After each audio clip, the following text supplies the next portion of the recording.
PDI Perjuangan kecewa dengan langkah Prabowo Subianto yang menjadi juru kampanye Lutfi Yassin. Tentunya ini merugikan PDI Perjuangan karena rivalnya Pak Lutfi Yassin adalah Andika dan Hendi yang diusung oleh PDI Perjuangan. Tapi sungguh kita kalau ingat sebelumnya bahwasanya PDI Perjuangan juga sudah banyak diuntungkan oleh Pak Joko Widodo atau salah sendiri PDI Perjuangan mengendorse Pak Jokowi dan anak-anaknya yang akhirnya kena batunya. Jadi saat ini PDI Perjuangan ya kalau boleh kita bilang panen dengan apa yang ia tanam. Dia menanam Pak Jokowi menjadi presiden, menanam anak dan menantunya Pak Jokowi menjadi wali kota, gubernur yang saat ini juga ada yang lagi mencalonkan gubernur, sudah menjadi wali kota, kemudian dari wali kota sudah menjadi wakil presiden. Itu adalah buah dari tanaman PDI Perjuangan itu sendiri. Maka dalam hal ini PDI Perjuangan jika mengkritik kepada Pak Prabowo Subianto, maka saya kira justru akan menampar mukanya sendiri. Ya, maka PDI Perjuangan lebih baik diam, lebih baik biarkan masyarakat yang akan mengkritik kekuasaan ini, yang akan mengkritik kekuasaan Prabowo Subianto yang saat ini berkolaborasi dengan kekuatan Gibran di-endorse oleh bapaknya yaitu Joko Widodo. Jadi saya kira PDI Perjuangan ya inilah yang kau tanam, jadi kau tuai saat ini ya. Jadi bagaimana dulu Gibran pakai jalur kilat, melampaui teman-temannya yang berkarir dari bawah, saat menjadi wali kota Solo langsung dapat karpet merah sama Ketua Umum Megawati Soekarno Putri. Bagaimana Bobi Nasution, bagaimana siapa lagi ya. Jadi intinya adalah ini adalah tanamanmu sendiri ya PDI Perjuangan.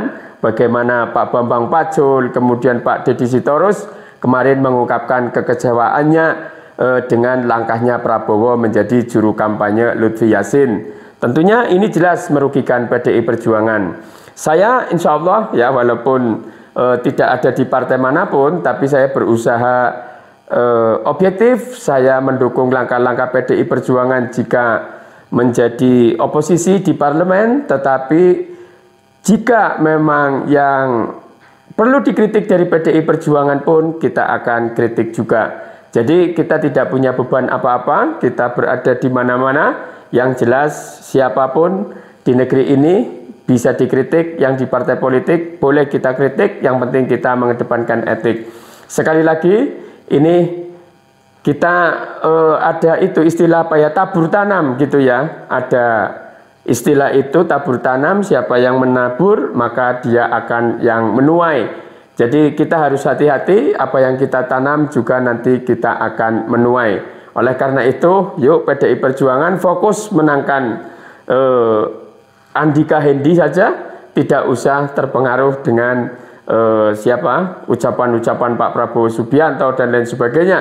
Karena inilah politik, siapapun yang berkuasa saya kira akan terjadi seperti ini pula. Maka kita seharusnya bagaimana jeli dan teliti agar kita tetap memenangkan kandidat kita, tapi jangan sampai kita mengkritik yang akan menampar muka kita sendiri. Semoga bermanfaat. Jangan lupa subscribe, like, comment, and share. Assalamualaikum warahmatullahi wabarakatuh. Kalau mau kampanye harus cuti. Jadi juru bicara istana ini nggak ngerti undang-undang. Begini Anda, kalau Pak Prabowo bukan presiden, tentu ya biasa saja. Tapi yang mengkhawatirkan beliau ini jabatan di belakang untuk presiden. Presiden itu kepala negara, kepala pemerintahan, panglima tertinggi TNI. Semua kuasa praktis di eksekutif kita. Ini perlu diberikan catatan saja.